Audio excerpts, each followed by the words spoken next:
CIA projects and operations.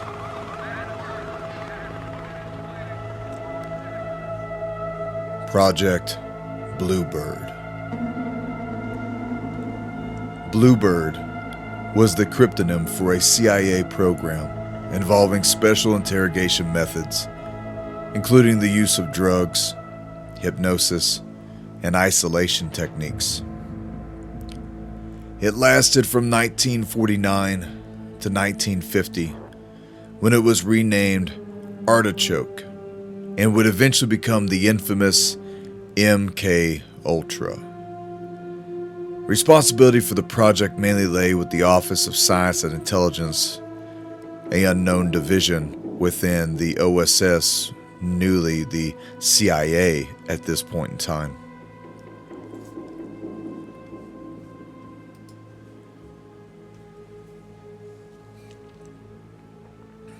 Official government records on Project Bluebird state that the special research into Bluebird had general problems.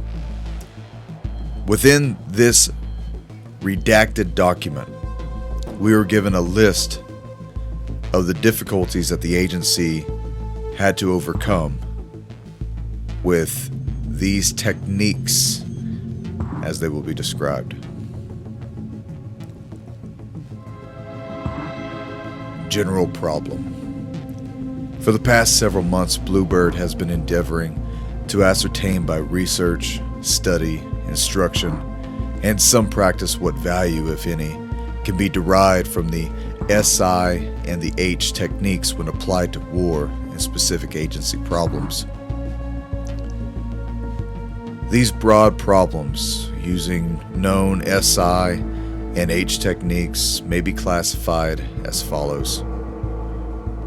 A. Can accurate information be obtained from willing or unwilling individuals? B. Can agency personnel or persons of interest to this agency be conditioned to prevent any outside power from obtaining information from them by any known means? C. Can we obtain control of the future activities, physical and mental, of any given individual, willing or unwilling, by application of SI and the H techniques? And finally, D.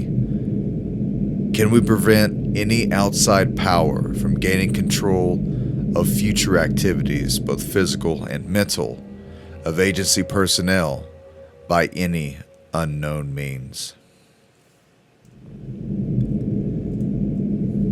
Bluebird believes that A, from above, can be answered in the affirmative using the SI and the H techniques. Bluebird is not fully satisfied with results to date, but believes with continued work and study, remarkable and profitable results can be obtained regularly. However, subsections B, C, and D are yet unanswerable, although Bluebird is of the opinion that there is a worthwhile chance that all three may at some future date be answered affirmatively. This opinion is supported generally by numerous individuals having knowledge of these techniques and by much literature and intelligence in this field.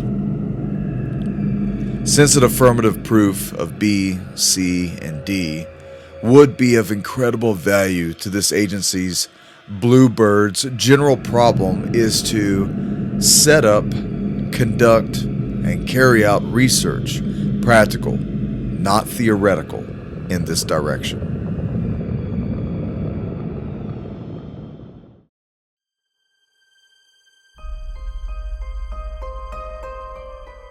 Set out below is one specific proposal aimed at achieving our ends as rapidly as possible and with a maximum of security. Redacted.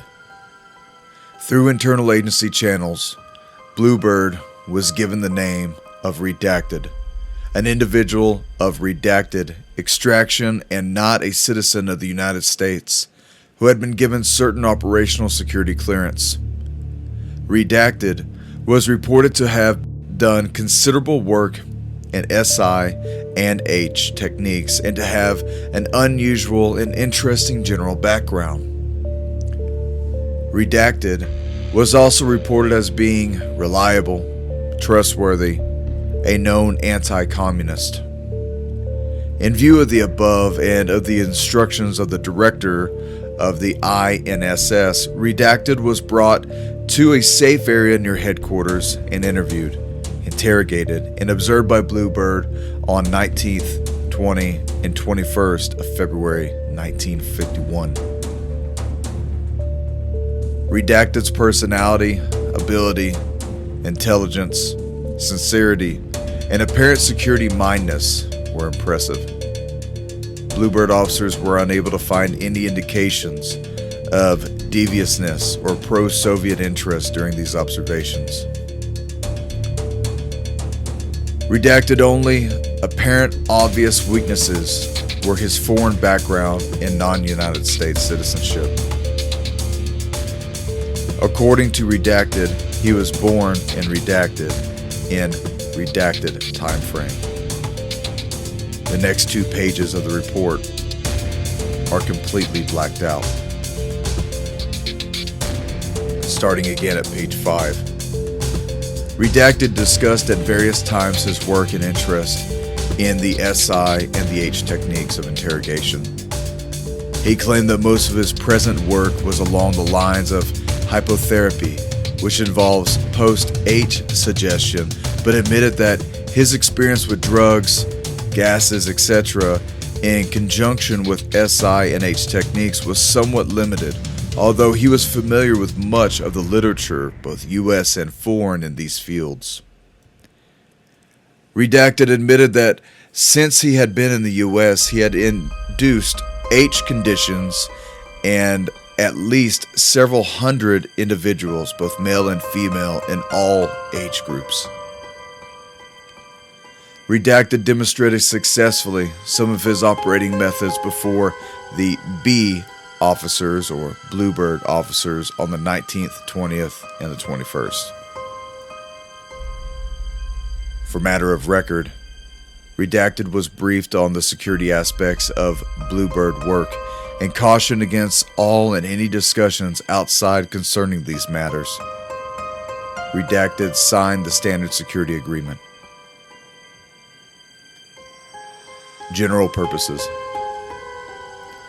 On the basis of Redacted apparent ability, relatively simple and easy cover, background, personality, and interest, it is proposed that Redacted be either directly employed or contractually employed by the ISS for the specific purpose of engaging in quitted research, testing, and experimentation along SI and H interrogation techniques and the lines under the general direction of the director of INSS and under the immediate direction of Bluebird.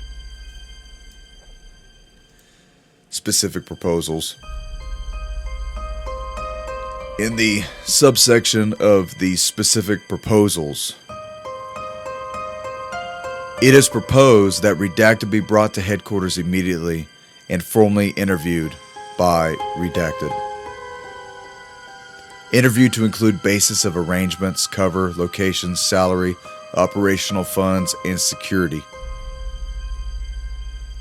It is proposed that Redacted be given a full and detailed polygraph examination by Redacted on material prepared by Redacted. It is proposed that immediately a full field investigation be started on Redacted to include checking of all names, places, squadrons, etc. mentioned by him. This is considered a high priority.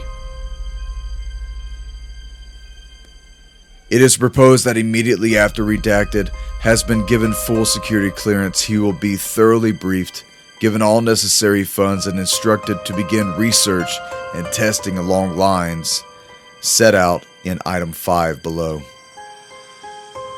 It is proposed that after a minimum amount of time to permit redacted full opportunity to satisfactorily become operational, Bluebird officers and trainees will, under suitable cover, participate in and assist with the research and the testing for purposes of training and experience.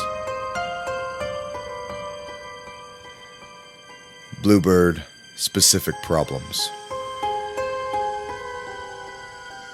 Set out below are specific problems which can only be resolved by experiment, testing, and research as proposed in the paragraphs above.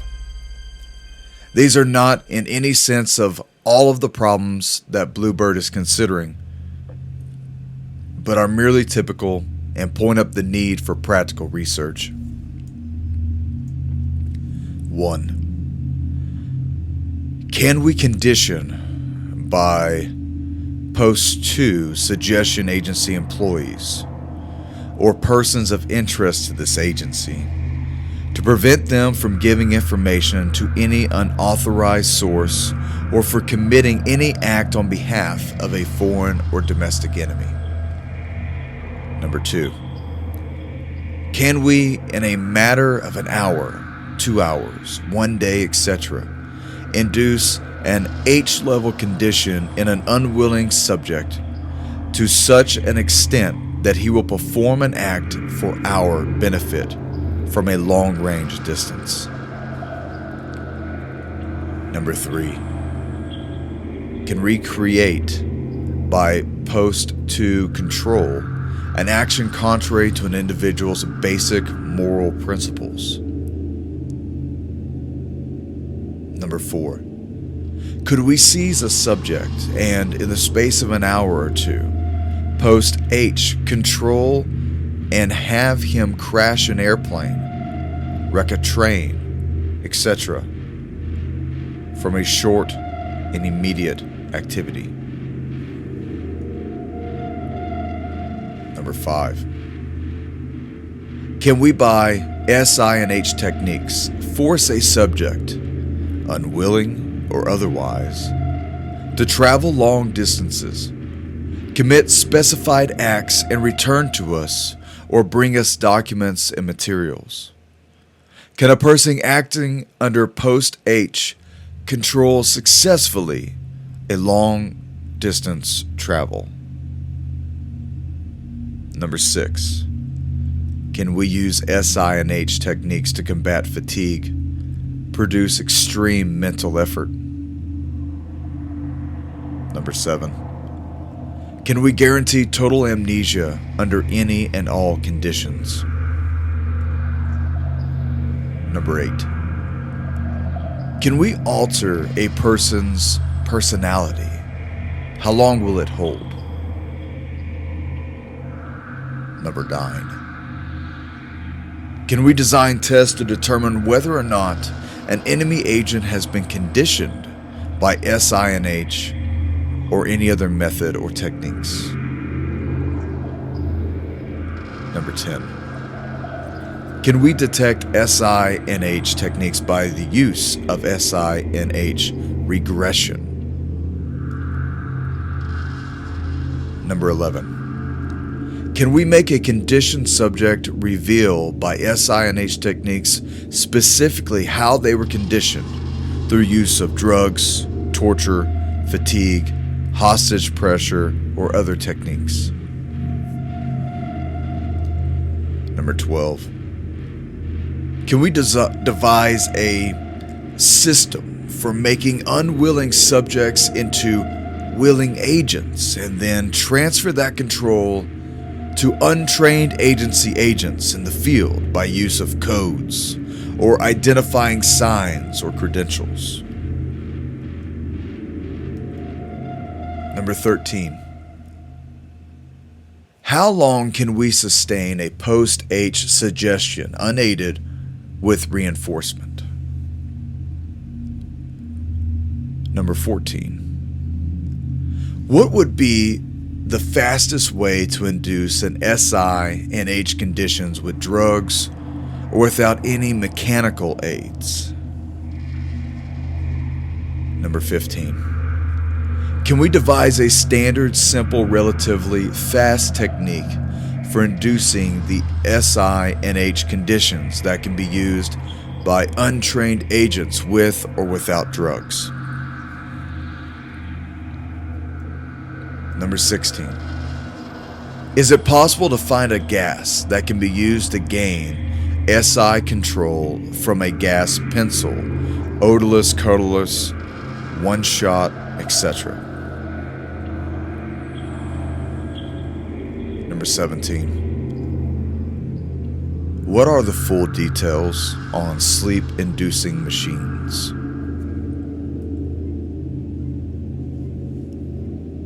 Number 18. How can sodium A or P or any other sleep-inducing agent be best concealed in a normal or commonplace item, such as candy, cigarettes, liquor, wines, coffee, tea, beer, gum, water, aspirin tablets, common medicines, Coca-Cola, or toothpaste?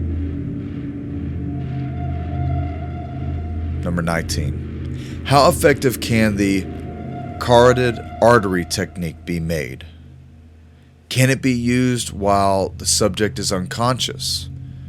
Is it faster than other techniques?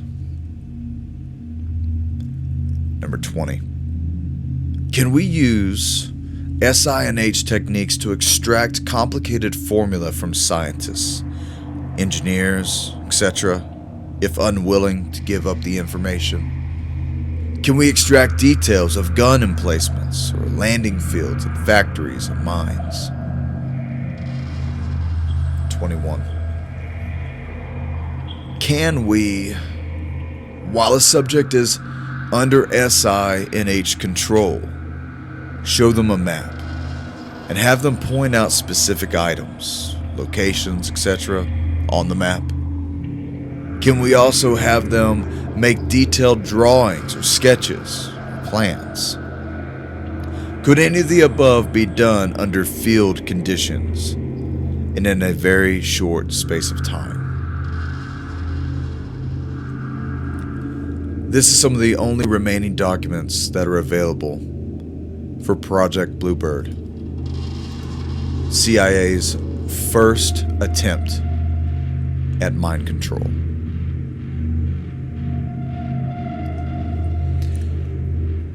It wasn't much later that Project Blue Book gave over to Project Artichoke, also referred to as Operation Artichoke. This was a Central Intelligence Agency project that researched on interrogation methods.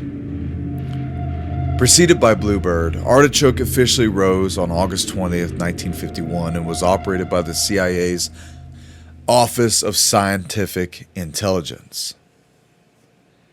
The primary goal of Project Artichoke was to determine whether a person could be involuntarily made to perform an act of attempted assassination.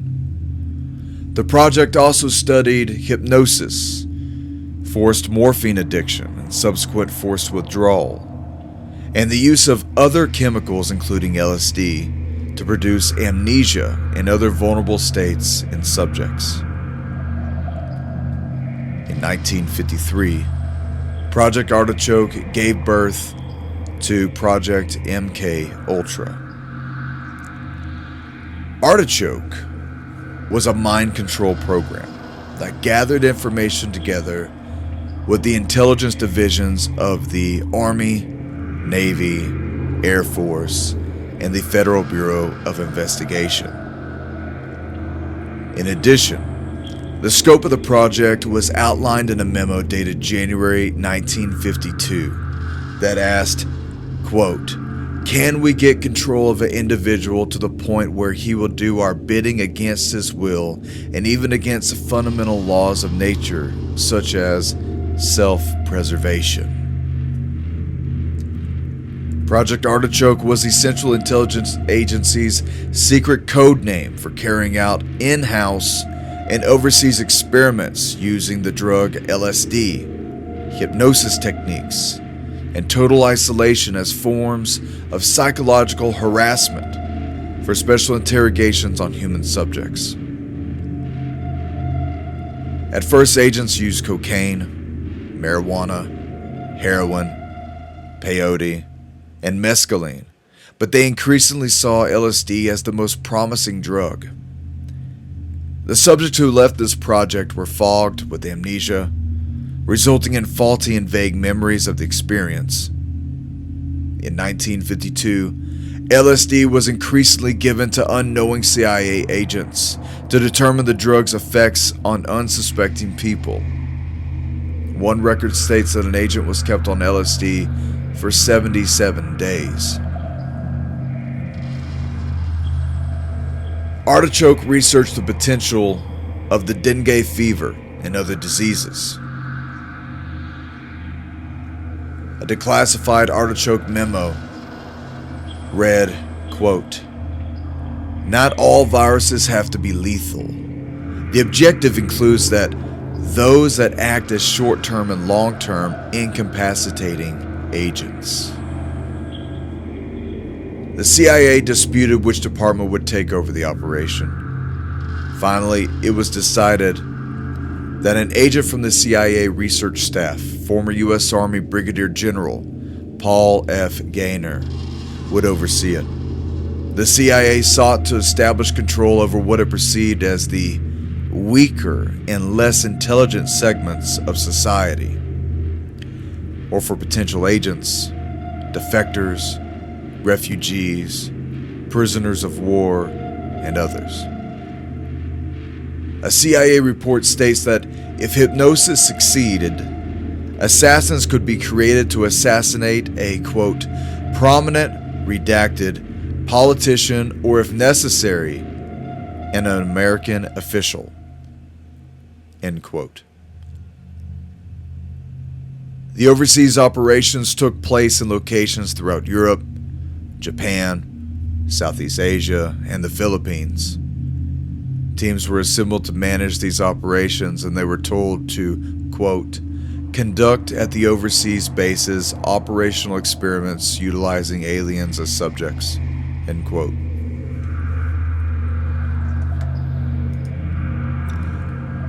In a 5-page memorandum wrote for the record about Project Artichoke, we find that Artichoke is the agency cryptonym for the study and/or use of special interrogation methods and techniques. These special interrogation methods have been known to include the use of drugs and chemicals, hypnosis, and total isolation, a form of psychological harassment. A review of available file information obtained from Office of Security Resources failed to reflect a comprehensive or complete picture of the Artichoke program as participated in by the Office of Security. Fragmentary information contained in a variety of files previously maintained by the Security Research Staff, SRS, reflected several basic papers which described in general terms the program known as Artichoke. Information contained therein indicated that prior to 1952, the Office of Security had studied the use of drugs and chemicals in, quote, unconventional interrogation, end quote. These studies were evidently coordinated with the agency unit, which was then called OSI. OSI at the time apparently was the coordinating unit within the CIA. One paper reflected that an Office of Security team as early as 1949 to 1950 experimented with drugs and hypnosis under a project called Bluebird. This paper also reflected that by 1951, actual interrogations utilizing drugs were conducted by a combined team of Office of Security and Office of Medical Services personnel, but few details were available. File information indicated that in 1952, overall responsibility for Project Artichoke passed from OSI to the Office of Security. References to operational use of drugs as an aid to interrogation since that time were found in various files, but a few details concerning these experiments were reflected. A memorandum subject titled Project Artichoke, dated 21st November 1952 by Mr. Sheffield Adams, reflected a transfer of control of Project Artichoke from OSI to the Office of Security. The memorandum indicated that the INSO Office of Security should call upon the research and support facilities of the CIA medical staff and the Office of Technical Services as required. Responsibility for the evaluation of foreign intelligence aspects of the project were to remain with OSI. The unit within the Office of Security which apparently coordinated Project Artichoke activities was the SRS, which Mr. Redacted, for many years, the focal point. Details of Office of Security involvement in individual project instances, a reference in an SRS log 1951-67, indicated that, as of 1967, the term artichoke is not in general use now, and drug interrogation is conducted from the recommendation of an agency committee of which the chief SRS is the Office of Security Representative. No record was found which reflected when or if overall responsibility for Project Artichoke was transferred from the Office of Security to any other agency component. One of the few areas where detailed information was available was concerned with hypnotic experimentations. A log of hypnotic experiments was conducted by the Office of Security personnel and was reviewed. The log reflected that numerous, probably several hundred experiments with hypnotism were conducted in agency buildings, apparently utilizing the staff employee volunteers as their subjects. In some instances, representatives from agency components, other than the Office of Security, were present. The log reflected hypnotic experiments during 1951, 1952, and 1953. It could not be determined from available file information when the hypnotic experiments actually began or were caused to be ceased. No record was located which reflected hypnosis utilized as an actual operational tool in the field. In connection with hypnotism, it appears that SRS utilized an agency employee, a redacted, as an informant in various societies dealing with hypnotism to keep abreast of current developments in the field. Few references were found pertaining to the area of, quote, total isolation as an interrogation aid. A memorandum pertaining to this subject dated back 21st March 1955 was written by Mr. Redacted of the SRS to the Director of Security. The paper discussed total isolation techniques as an operational tool of potential. Another paper, a sterilized version, probably written by an element of the Department of Defense, dated 16th March 1955, reflected the results of total isolation experiments on 6 volunteers, all members of the U.S. military. No reference was found to any additional experiments in this field, nor was any reference found which reflected actual use of this technique in an operational situation. As far as the experimentation or utilization of various drugs is concerned, references to a few instances were located, but little detail was available, and it was clear from the files that much of the detailed information probably was maintained by agency units other than the Office of Security, i.e. the Office of Medical Services and the Office of Technical Services. Among the instances where the details were located in which drugs were used in operational environment under the auspices of Project Artichoke were the following. In 1954, 3 subjects were interrogated by a Project Artichoke team utilizing drugs of an unspecified nature. The 3 subjects were identified as redacted, redacted, and redacted in a memorandum dated 13th January 1955, with a cover sheet signed by Mr. Redacted. The interrogations took place in redacted, and the memorandum mentioned injections of solution number 1 and solution number 2, but these drugs were not further identified.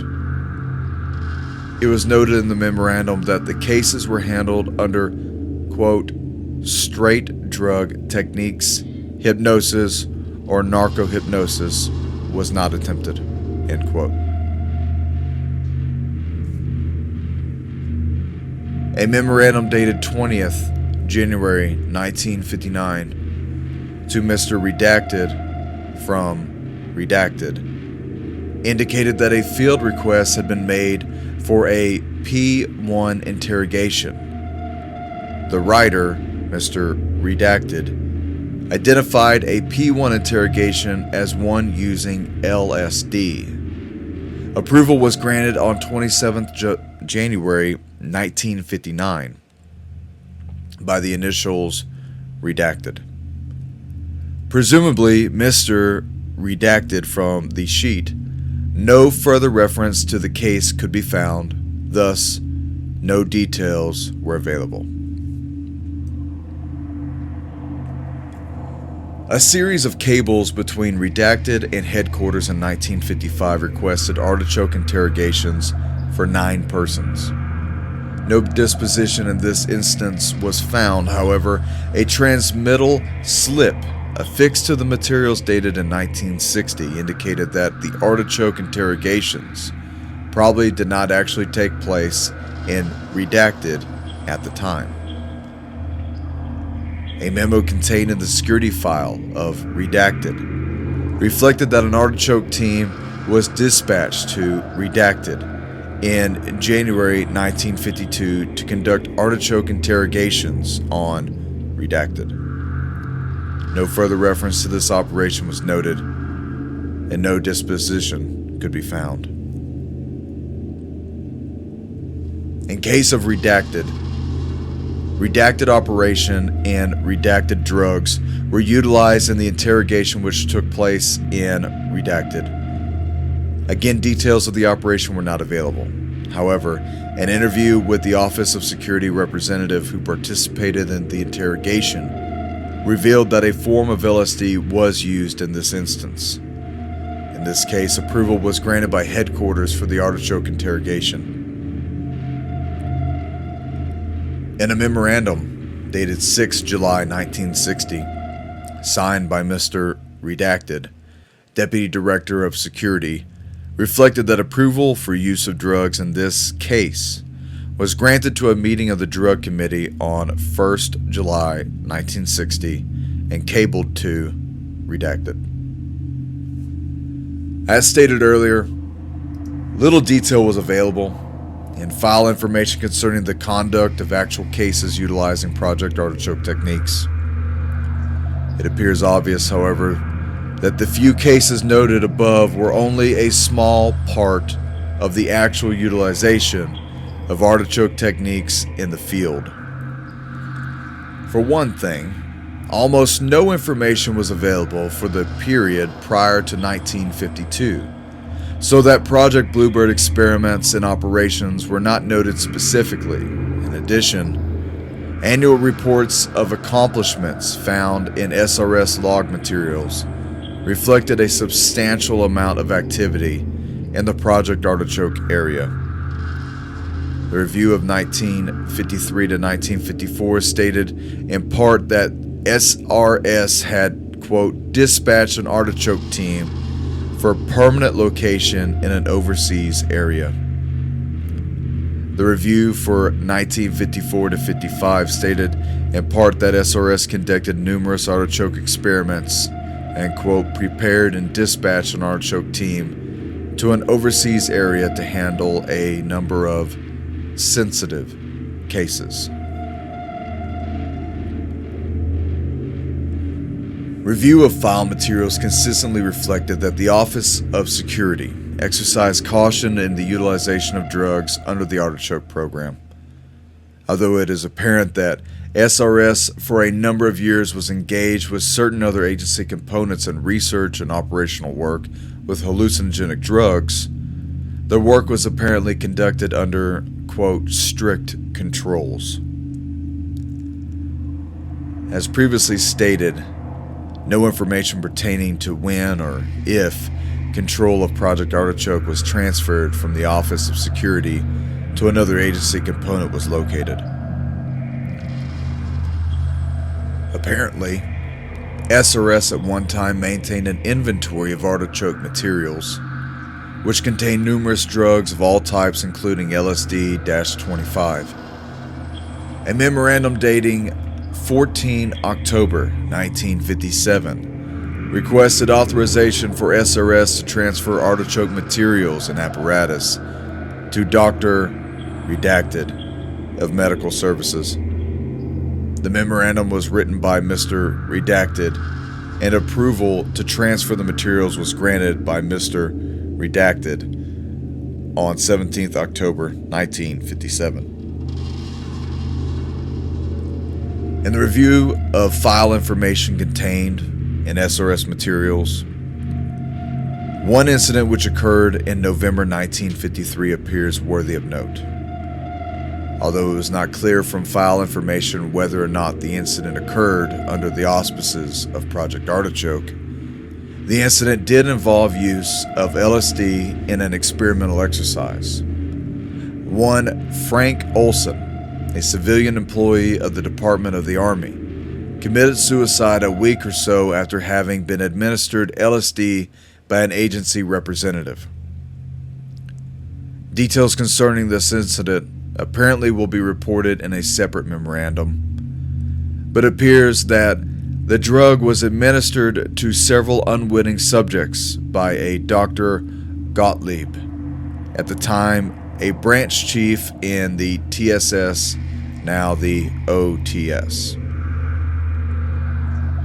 A short time after the LSD was administered, the subjects were told that they had been given LSD. On the day following the experiment, Mr. Olson began to behave in a peculiar and erratic manner and was later placed under the care of a psychiatrist. A few days later, Olson crashed through a window in a New York hotel and in an apparent suicide.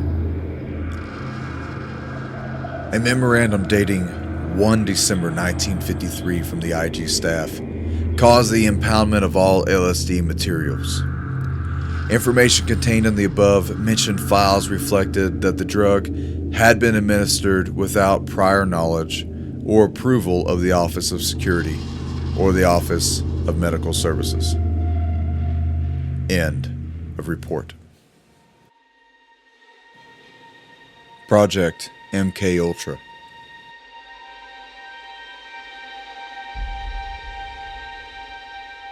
Project MKUltra, or just simply MKUltra, was the code name of a quasi-legal human experimentation program designed and undertaken by the United States Central Intelligence Agency. The experiments were intended to develop procedures and identify drugs such as LSD that could be used in interrogations to weaken individuals and force confessions through brainwashing and psychological torture. MKUltra used numerous methods to manipulate its subjects' mental states and brain functions, such as the covert administration of high doses of psychoactive drugs, more especially LSD, and other chemicals, electroshock therapy, hypnosis, sensory deprivation, isolation techniques, and verbal and sexual abuse, in addition to other forms of torture.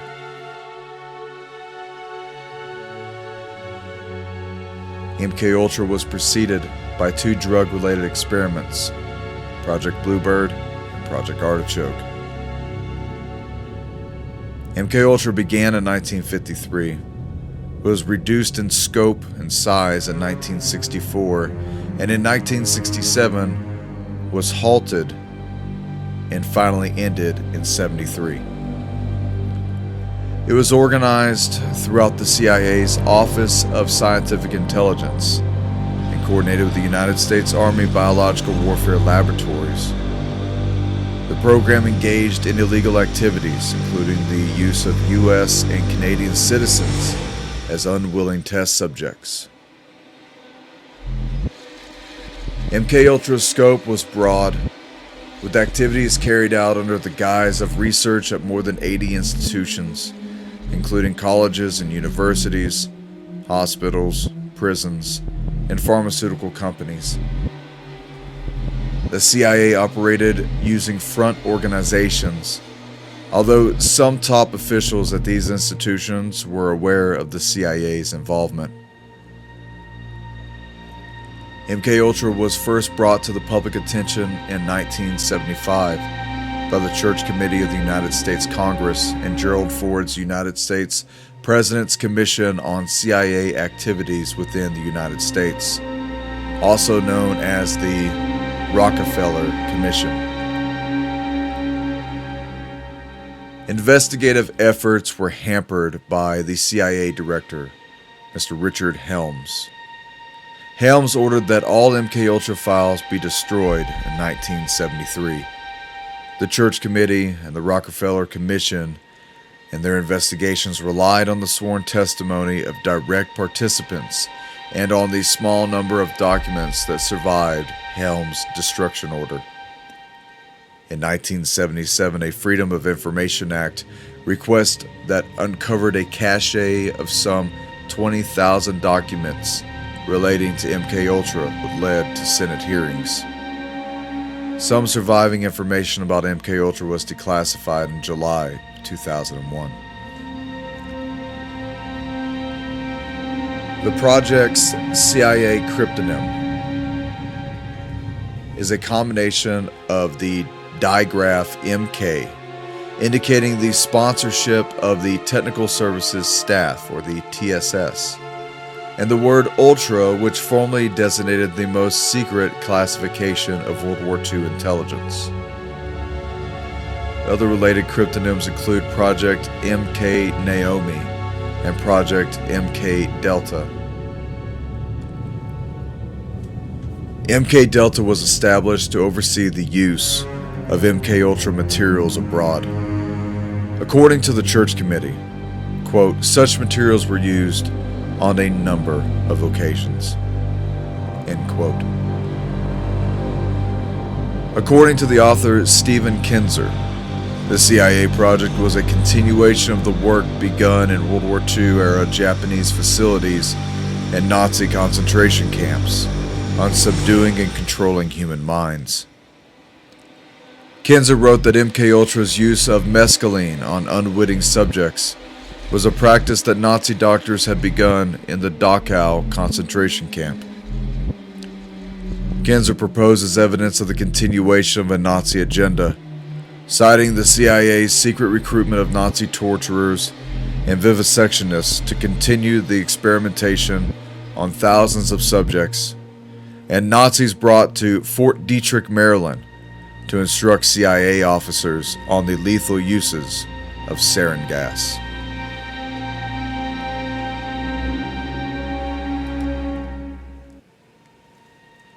The project was headed by Sidney Gottlieb, but began on the order of the CIA Director Allen Dulles on April 13, 1953. Its aim was to develop mind-controlling drugs for use against the Soviet bloc in response to alleged Soviet, Chinese, and North Korean use of mind control techniques on U.S. prisoners of war during the Korean War. The CIA wanted to use similar methods on their own captives and was interested in manipulating foreign leaders with such techniques, devising several schemes to drug Fidel Castro. It often conducted experiments without the subject's knowledge or consent. In some cases, academic researchers were funded through grants from CIA front organizations, but were unaware that the CIA was using their work for these purposes. The project attempted to produce a perfect truth drug for interrogating suspected Soviet spies during the Cold War, and to explore other possibilities of mind control. Sub-Project 54 was the Navy's top-secret perfect concussion program, which was supposed to use suboral frequency blasts to erase memory. The program was never carried out. Most MKUltra records were destroyed in 1973 by the former director Richard Helms, so it has been difficult for investigators to gain a complete understanding of the more than 150 funded research sub-projects that were sponsored by MKUltra and related CIA programs.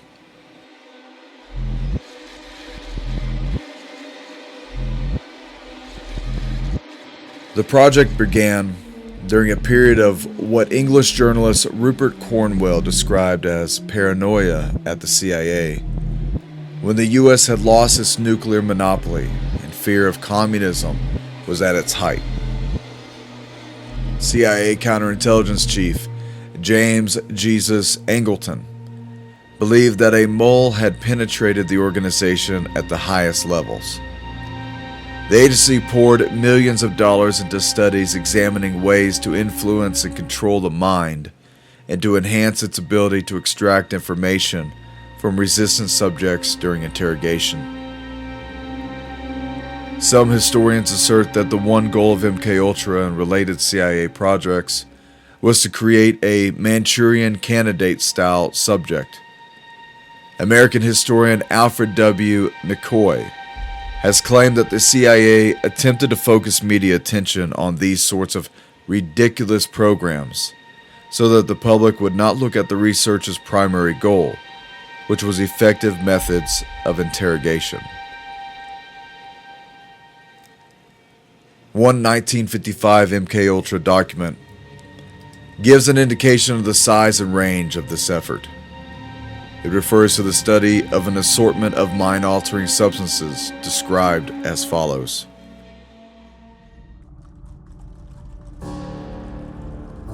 One, substances which will promote illogical thinking and impulsiveness to the point where the recipient would be discredited in public. 2.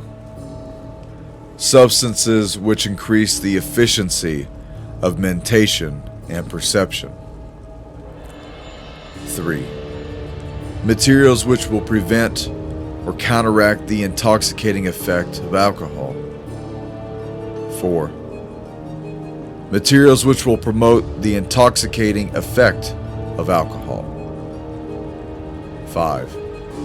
Materials which will produce the signs and symptoms of recognized diseases in a reversible way so they may be used for malingering, etc. 6. Materials which will render the induction of hypnosis easier or otherwise enhance its usefulness. 7. Substances which will enhance the ability of individuals to withstand privation, torture, and coercion during interrogation and so-called brainwashing. 8. Materials and physical methods which will produce amnesia for events preceding and during their use. 9. Physical methods of producing shock and confusion over extended periods of time and capable surreptitious use. 10. Substances which produce physical disablement, such as paralysis of the legs, acute anemia, etc. 11. Substances which will produce pure euphoria with no subsequent letdown. 12. Substances which alter personality structure in such a way the tendency of the recipient to become dependent upon another person is enhanced. 13. A material which cause mental confusion. Of such a type, the individual under its influence will find it difficult to maintain a fabrication under questioning. 14. Substances which will lower the ambition and general working efficiency of men when administered in undetectable amounts. 15. Substances which promote weakness or distortion of the eyesight or hearing faculties, preferably without permanent effects. 16. A knockout pill, which can be surreptitiously administered in drinks, food, cigarettes, as an aerosol, etc., which will be safe to use, provide a maximum of amnesia, and be suitable for use by agent types on an ad hoc basis. 17. A material which can be surreptitiously administered by the above routes, in which in very small amounts will make it impossible for a person to perform physical activity. Project MK Search. In 1964, MK Search was the name given to the continuation of the MK Ultra program.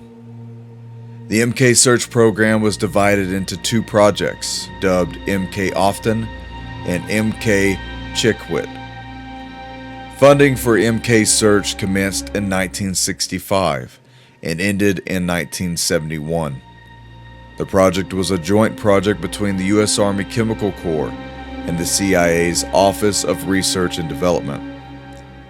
Defined new offensive use for agents with a focus on incapacitating agents. Its purpose was to develop, test, and evaluate capabilities in the covert use of biological, chemical, and radioactive material systems and techniques of producing predictable human behavior and/or physiological changes in support of highly sensitive operational requirements. By March 1971, over 26,000 potential agents had been acquired for future screening. The CIA was interested in bird migration patterns for chemical and biological warfare research. Subproject 139, designated Bird Disease Studies at Pennsylvania State. MK Often was to deal with the testing and toxicological transmissivity and behavioral effects of drugs in animals and ultimately in humans. MK Chickwit was concerned with acquiring information on new drug developments in Europe and Asia and with acquiring samples. MK Often was a covert U.S. Department of Defense program developed in conjunction with the Central Intelligence Agency sometime in the late 1960s. A partner of the descendant program of MK Search. As we said a while ago, the goal of MK Often was to test the behavioral and toxicological effects of certain drugs on animals and humans. Testing of these drugs was done on animals and prisoners at Holmesburg Prison in Philadelphia, and on military personnel at the Edgewood Arsenal in Maryland.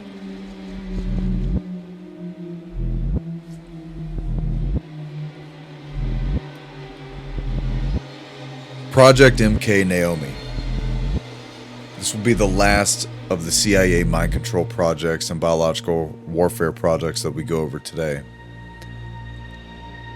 Project MK Naomi was the code name for a joint Department of Defense and CIA research program lasting from the 1950s through the 1970s. Unclassified information about the MK Naomi program and the related Special Operations Division is scarce. It is generally reported to be a successor to the MKUltra project, focusing on biological projects including biological warfare agents, specifically to store materials that could either incapacitate or kill at least a test subject, and to develop devices for the diffusion of such materials. During its 20 years, the CIA engaged in projects designed to increase U.S. biological and chemical warfare capabilities. Project MK Naomi was initiated to provide the CIA with a covert support base to meet its top secret operational requirements. The base is unknown still to this day. The goal was to have a robust arsenal of lethal and incapacitating materials within the CIA's Technical Services Division. This would enable the TSD to serve as a center for supplying biological and chemical materials. Surveillance, testing, upgrading, and the evaluation of special materials and items were provided by MK Naomi to ensure that no defects or unwanted contingencies emerged during operational conditions. The U.S. Army Special Operations Command was assigned to assist the CIA with development, testing, and maintenance procedures for the biological agents and the delivery systems in 1952 to the 1980s. Both the CIA and the Special Operations Command modified guns to fire special darts coated with biological agents and poisonous pills. The darts could incapacitate guard dogs, allowing agents to infiltrate the area that the dogs were guarding, and would then be used to awaken the dogs upon exiting the facility. In addition, the Special Operations Command was designated to research the potential use for biological agents against other animals and also food crops. A 1967 CIA memo, which uncovered by the Church Committee, contained evidence of at least 3 covert techniques for attacking and poisoning crops that had been tested under field conditions. On November 25th, 1969, President Richard Nixon banned any military use of biological weapons, and Project Naomi was dissolved. On February 14th, 1970, a presidential order outlawed all stockpiles of bacteriological weapons and non-living toxins. However, despite the presidential order, a CIA scientist was able to acquire an estimated 11 grams of deadly shellfish toxin from the Special Operations Command personnel at Fort Detrick, Maryland. The toxin was stored in a CIA laboratory where it remained undetected for over 5 years.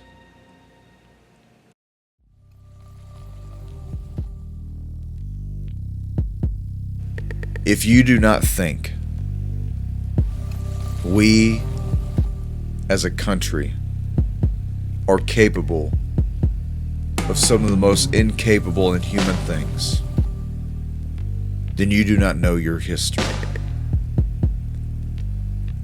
I speculate as I look around and I see many of these active shooters, the terrorist attacks, and I know that radicalization and politics and religion and ideology can always be a benefactor of a person turning into a rampant, violent human being, thus causing mass casualty of life. However, we have to understand that since 1949, our government has been admittedly trying to create the perfect assassin, the perfect mass killer, with just a few simple cocktails of their favorite drugs. A lot of times what we see now with these active shooters, that they are fed all different types of dopamine causing drugs that cause illicit behavior and violent reactions when taken off of the drugs. Lucid behavior, hallucinogenic effects, psychological deterioration of a person from being on these drugs for an extended period of time, and then not being able to either afford or take these drugs due to doctors' recommendations and changing doses or changing prescriptions, has been known and validated to cause people to have psychotic episodes that do cause the loss of life. Please be aware of your surroundings. I will not be there to hold your hand. I will not be there to be the added gun to your side to protect you when everything breaks down. Understand whenever I say everything that I've gone over with you so far has been while the lights are on, the water is running, law enforcement is still working, the meds are still available. Let me give you a couple of conditions as to when things can actually break down. 1. The massive loss of power from electromagnetic pulse, or a CME. Any type of attack from our enemies, or even a hacking attack from somebody from within the continental United States or outside the continental United States, causing the massive loss of power, can and will cause people that are on psychoactive drugs to lose their faculties and become potentially violent and potentially deadly dangerous. Another one is that China could actually cut off the United States' ability of having a extended backup of these psychoactive drugs. We get most of our drugs at this point in time from China. Strategically, that's a stupid idea by our government. If we are going to continue to have a nation that is going to be doped up, then we should probably be making those prescriptions here in the United States. Imagine what China could do after we start to run low on all these prescriptions that keep people sane, that keep people off the drugs, that keep the voices closed off in their heads. And now the drugs are cut off from China and people start to unravel in society. We will turn into the imaginary Gotham City that Batman has to operate in very quickly. As most recently discussed in my active shooter awareness and reaction course that I taught at the Ready-Made Resources Center, the FBI statistics is that from 2017 to current, active shooters alone have gone up 1,000% and more. And that is involving mass shootings of 4 persons or more. So it's not counting the shootings of 3 persons and under. So already that stat is actually low on how much the percentage of violence has increased. At the rate that we are going, we will surpass that number in a year and a half. By a year and a half, we may be close to a 2,000% increase in violence since 2017, the year after Donald Trump became president. This should all start to make sense to you now. Be aware of your surroundings. Stay vigilant. Stay frosty. The enemy is out there. If you care to support my work, please help fund the American Vindictive Show by going to theamericanvindictiveshow.com to the subsection labeled Donations and follow the instructions from there. If you'd like to send a check and not use any of the digital platforms, there is a P.O. Box address labeled within the Donations subsection.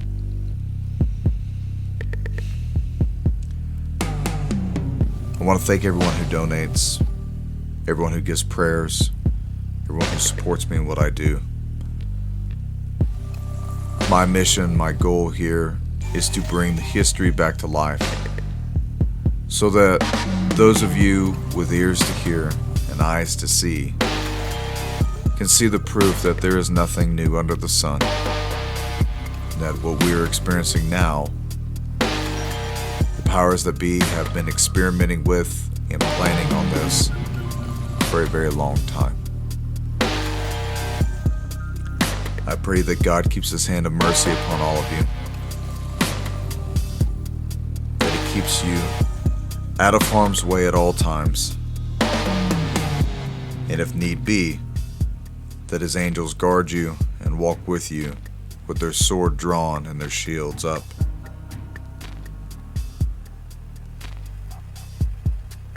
And for all of you who are worried about the politics of the day, you're worried about how this government of ours is unraveling, I would like you to remember this.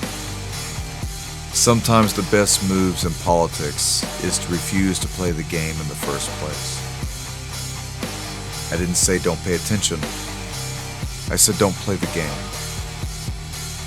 You'll know what that means when the time comes.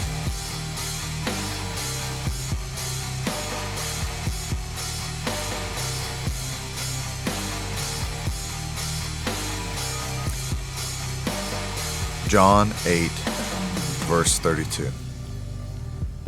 For ye shall know the truth, and the truth shall make you free. Every Christian believer should have a foremost desire to share the truth with everyone. Not just the truth of the politics that you know and understand. Not the false messiah that our country has made into Donald Trump. But the truth about the redeeming blood of our Lord Jesus Christ. I pray for any of you that are listening to me right now that are going through hard times and have been tempted. If you have not been saved, to please give yourself over to Christ. Toss your burdens at his feet. Be anointed by his redeeming blood and live in victory. We are not to live in defeat. Our King has already won this world. He has already defeated the enemy and won the battle. You are now a citizen of heaven if you are a Christian. Time to start acting like it and thinking like it. God be with you all.